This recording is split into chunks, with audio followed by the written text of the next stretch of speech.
Certa vez, Pedro fez uma pergunta para Jesus que eu considero de um grande valor para a minha vida, para a sua vida, motivo de nós podermos refletir um pouco. Ele disse ao mestre assim: Mestre, até quantas vezes eu devo perdoar o meu irmão? Veja, você, assim como eu, que já foi ferido na sua vida, magoado, né? Que alguma vez alguém maldosamente fez um comentário acerca da sua vida, destilou um veneno mortal da sua língua para fazer uma fofoca em relação à sua vida. Alguém que de alguma maneira prejudicou a você de alguma forma e lhe feriu o coração. Nós entendemos a preocupação de Pedro. Até quantas vezes eu devo perdoar aquele que me fere? Sabe, olha, Pedro, assim como os demais, ele foi tirado de uma vida simples, normal. Uma vida, vamos dizer assim, humana. Uma vida que era vivida na esfera da naturalidade. Ele tinha sua pesca, sua esposa, a sua sogra, a sua casa, os seus afazeres, as suas dívidas, os seus impostos a pagar. E de repente Jesus surge na vida deste homem e o chama para ser seu apóstolo, seu discípulo, para o treinar. E diz a ele que ele não deveria ficar preocupado, porque ele, Jesus, iria fazer dele, Pedro, um homem diferente, um pescador de homens. Ou seja, ele iria, de alguma forma, abrir o entendimento dele para as coisas espirituais. Ele iria tirar os seus pensamentos, suas ideias, suas decisões, suas atitudes do campo daquilo que é humano, rasteiro, medíocre, natural, e conduzir os seus pensamentos, as suas ideias, as suas decisões para o campo do sobrenatural, do espiritual, do eterno. E Jesus estava falando com esses homens acerca do perdão. E Pedro revela a sua indignação.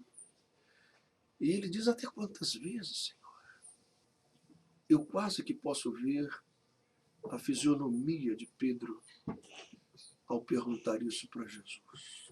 Senhor, ele deve ter se lembrado, não é, daquelas pessoas que magoaram ele, que feriram ele, não é, que lhe causaram danos materiais e danos morais.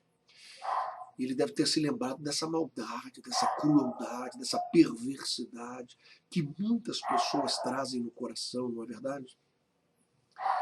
Gratuitamente, como Davi certa vez ele disse, né? Pessoas que se tornaram meus inimigos gratuitamente, eu não fiz nada contra elas. Eu nem sequer conheço a maioria delas, mas, no entanto, elas se tornaram meus inimigos. Sabe por quê? Olha, não é difícil nós entendermos. A Bíblia diz que o mundo jaz no maligno. E o diabo, ele é maligno mesmo. Ele se alimenta, o ar que ele respira é a desgraça alheia. É a dor, é a angústia, o sofrimento, é o desespero. E a pessoa nutrir dentro de si um rancor. Isso é que alegra o diabo. O diabo, ele não fica feliz em que as pessoas estejam sorridentes, em paz, em que as pessoas estejam vivendo a vida pela qual Cristo morreu na cruz do Calvário para lhes dar. Vida e vida em abundância. Não, ele não quer isso. Ele quer o sofrimento, a angústia, a dor, né? A tristeza, a lágrima sofrida, ardida. Né? É isso que ele quer. Então não é difícil entender a razão pela qual essas pessoas se tornam nossas inimigas gratuitamente, sem você ter feito mal ao teu vizinho, àquela pessoa da tua família, não é? Ou ao teu filho, ou um parente próximo. Você não fez mal algum. E essa pessoa lhe traiu, lhe feriu. Essa pessoa fez comentários maldosos, terríveis, coisas que te feriram, que te magoaram, que te entristeceram. Por isso, Pedro, ele faz essa pergunta, não é? Porque a nossa tendência é nos revoltarmos contra isso. Porque se você tivesse feito um mal contra alguém e essa pessoa lhe revidasse desse mal, você até compreenderia isso. É uma atitude que teria, vamos dizer assim, houve uma razão, não é? Você feriu alguém, essa pessoa te deu troco. Esse é o raciocínio, vamos dizer assim, lógico, que passa na cabeça da raça humana. Mas, quando essa pessoa lhe fere e lhe magoa sem você ter feito nada, a tendência é que você fique revoltado.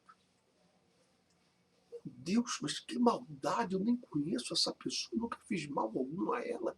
E essa pessoa se levantou contra mim de uma forma terrível. O diabo incitou esta pessoa contra você, contra mim, para poder nos atingir e fazer com que dentro de nós se abrisse uma cratera, uma ferida, uma angústia, uma dor, não é?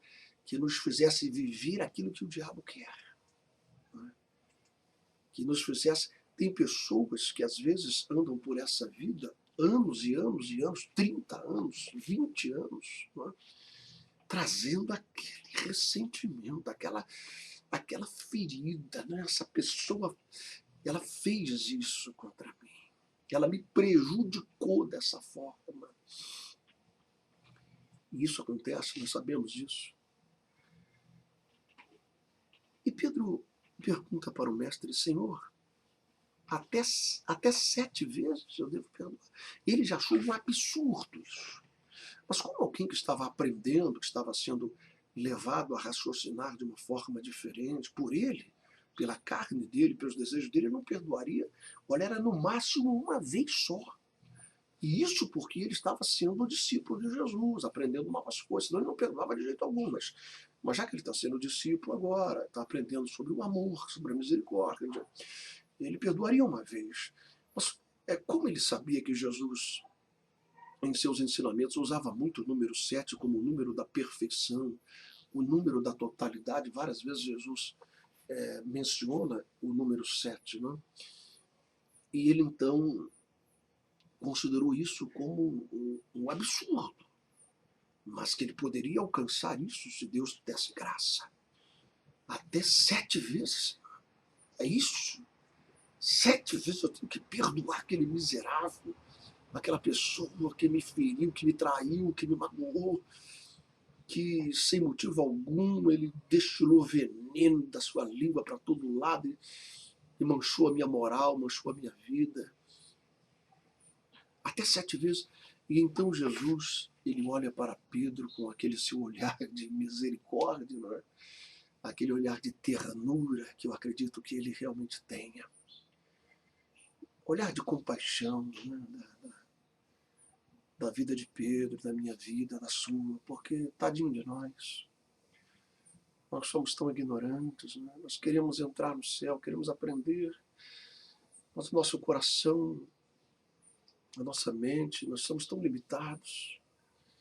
Se não for a ajuda do Espírito de Deus, nós jamais conseguiremos entrar no reino dos céus. Se não for a ajuda do Espírito Santo de Deus para tirar de dentro de nós as mazelas, as raízes entranhadas no nosso coração raízes malignas que foram plantadas pelo diabo. Se não for a ajuda do Espírito de Deus, nenhum de nós conseguirá. Ele é que nos convence do pecado, do nosso erro. Nós nem sequer orar sabemos. E Jesus disse isso: vocês não sabem nem orar. É o Espírito de Deus que intercede por vocês, com gemidos inexprimíveis. E é esse clamor do Espírito que sai de dentro de vocês é que torna a oração de vocês eficaz. O Espírito Santo nos santifica, nos convence, nos consola, nos mostra a verdade, nos conduz à verdade. É isso que faz toda a diferença, não é? E então Jesus disse: eu não te digo, Pedro, que seja até 7 vezes. Ele disse: bom,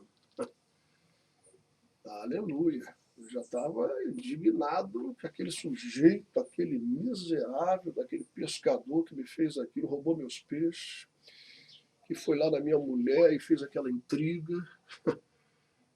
Só faltava essa, eu tenho que perdoar ele 2 vezes. Pedro, eu não te digo que seja até 7 vezes, e muito menos que seja uma quantidade menor, mas até 70 vezes 7. Meu Deus do céu. Que coisa cruel, né? 70 vezes 7. Aí Pedro desabou. 70 vezes 7, eu acho que eu não dou para isso não, Jesus. Eu vou voltar para o meu barco. Mas a gente vai aprendendo. Nós realmente não somos capazes. Jamais seremos. Nossa vontade é de agarrar pelo pescoço. Né? Nossa vontade é de pegar aquela pessoa e espancar, dizer umas verdades e até esmurrar. Né? Fazer como Pedro, né? Naquele dia que eles estavam lá no jardim do Getsemane e Judas veio com os soldados lá do templo de Caifás para entregá-lo. E Pedro pegou a faca e cortou a orelha de um dos soldados. Ele não estava entendendo, ele não estava compreendendo bem. Ele estava aprendendo, como nós estamos aprendendo. A vida desses homens mudou muito. A vida de João mudou bastante, a vida de Pedro mudou bastante. João, você vê, ele era um homem que, certa vez, quando eles estavam passando por Samaria, os samaritanos não quiseram receber eles, não quiseram deixar eles passarem por ali, porque os samaritanos, você sabe, não se dão com os judeus. E João ficou indignado e falou para o mestre assim: mestre, se tu me autorizares, eu só preciso da tua autorização. É porque eu já ouvi o teu ensinamento que o Senhor disse que aquilo que nós ligamos na terra é ligado no céu. Mas eu quero pedir uma autorização. Se tu me autorizar, eu vou clamar a Deus como fez Elias, e vai cair fogo do céu e matar todo o samaritano aqui queimado. Meu Deus, hein? O próprio João, depois chamado discípulo do amor, ele com seu irmão Tiago incitaram a própria mãe, a velhinha, a ir conversar com Jesus e pedir a ele, porque usaram a velhinha para ver se tocava no coração do mestre, né? Uma velhinha enrugada, com cabelo branco, cansada. Mestre, deixa aqui no teu reino meu filho João e meu filho Tiago, sente um à tua direita e outro à tua esquerda. Havia uma ambição entre eles brigavam entre si para ver qual deles era o melhor, qual deles operava mais milagre, qual deles expulsava o demônio mais terrível, né? Qual deles iria ter a igreja mais famosa, qual deles teria a igreja maior, qual deles teria a igreja com mais congregações, né? Qual deles teria a charrete importada, qual deles teria a túnica mais bonita. Havia uma competição, carnalidade. Carnalidade, erro, que nós cometemos na vida, mas a vida deles mudou. João mudou tanto. Pedro mudou tanto, perdeu aquela arrogância, né? Perdeu aquela arrogância que ele tinha, que se jogava ser melhor do que todo mundo. Todos podem te trair, menos eu sou o grande Pedro, o apóstolo. E eu já estou preparando uma placa enorme para colocar na frente de um galpão que eu vou alugar e vai ser um milagre em cima de milagre. Eu sou o grande Pedro, todos podem te negar, menos eu. Então, depois que ele negou a Jesus, tudo aquilo aconteceu e Jesus o encontra depois de ressurgir dentre os mortos. Você lembra dessa história muito bem. E Jesus pergunta para ele 3 vezes se ele o amava, e ele acabou dizendo: Senhor, hoje eu reconheço, tu sabes todas as coisas. O meu amor não é perfeito. Eu sou falho, eu sou cheio de erros. Mas eu te amo mesmo. Embora não seja perfeito o meu amor, pelo fato de eu ser um homem cheio de erros e de falhas, mas eu te amo de verdade. E aí Jesus disse para ele: agora sim, Pedro, agora você está pronto. Apacenta as minhas ovelhas. Então esses homens mudaram. A vida deles foi transformada. Quando Pedro e João entravam na Porta Formosa, a hora nona, a hora da oração, viram aquele paralítico, lembra disso? E o paralítico pedindo esmola. E Pedro olhou para esse homem e disse: olha, eu não tenho prata, não tenho ouro, mas há algo dentro de mim que vai mudar a sua vida. E ele faz uma coisa interessantíssima. Ele diz a esse homem: olha para nós, olha para mim e olha para João. Nós somos a igreja de Jesus. Ou seja, Pedro não estava querendo chamar a atenção para si próprio. Ele não estava dizendo ao paralítico: toma o meu cartão. Grande Pedro, apóstolo de Cristo. Olha para mim. Olha para mim. Não olha para João. Eu estou desconfiado que ele é usado pelo capeta. Estou desconfiado que é o diabo que usa ele. Não olha para ele, olha para mim. Eu sou o servo, o ungido, o apóstolo poderoso. E Deus só manifesta a glória e o poder dele através da minha vida e de mais ninguém. Eu sou o canal de Deus na terra. Olha para mim. Não. Não, ele disse: olha para nós. Somos a igreja de Jesus. Em nome dele, o que eu tenho dentro de mim te dou. Levanta e anda em nome de Jesus. Que maravilha. Nós estamos nesse processo de mudança, de transformação, que pela ajuda e pelo poder do Espírito Santo vai acontecendo dia após dia, à medida que nós vamos dando lugar em nosso coração para que os espinhos e os abrolhos sejam arrancados, tirados de dentro de nós. E então esse milagre vai se processando em nosso caráter, em nossa vida.